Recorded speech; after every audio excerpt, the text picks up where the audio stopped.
रीना, आप हमारे साथ बने रहिए। तो वहीं इसी मामले में बीजेपी नेता नरोत्तम मिश्रा ने क्या कुछ कहा, आपको वो भी सुनवाते हैं।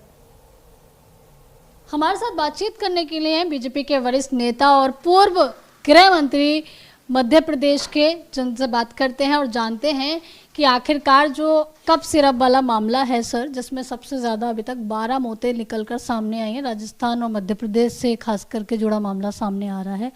क्या कुछ आप लोगों की तरफ से कार्रवाई हो रही है, क्योंकि बच्चे दवाई पीते हैं लेकिन सुबह का सूरज नहीं देख पा रहे?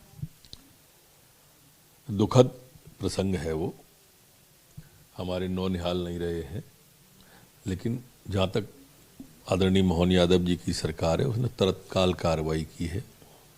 पूरे प्रदेश में प्रतिबंधित कर दिया गया है पूरी दवाई। वो जिसने दवा प्रिस्क्राइब की थी, लिखी थी, उस पर केस रजिस्टर्ड हो गया है, उनकी गिरफ्तारी हो गई है और जांच दल बना दिया गया है।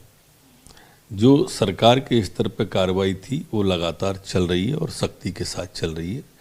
इस तरह की कोई भी गलती को, इस तरह के किसी भी कार्य को बर्दाश्त नहीं किया जाएगा। मध्य प्रदेश में कानून का राज है। विपक्ष सवाल खड़े कर रहा है इस मुद्दे को लेकर।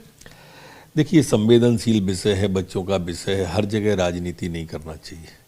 जानबूझ के किया गया कृत्य, विपक्ष इस तरह की बातें अगर करेगा तो लोग तो समझते हैं ना, हर जगह राजनीतिक रोटियां न सेकें। राजनीति करने के लिए अलग फ्रंट है, वहाँ आए राजनीति करें। वही केंद्र सरकार भी इसको लेकर सजग नजर आ रही है। हेल्थ मिनिस्ट्री, हेल्थ सचिव आज बैठक बुलाई है। आज ही दोनों प्रदेशों की बैठक, बाकी के प्रदेशों की बैठक बुलाई है और केंद्र ने बहुत गंभीरता से लिया है और मैं समझता हूँ आज शाम तक उसके सार्थक परिणाम भी हम सबके सामने होंगे।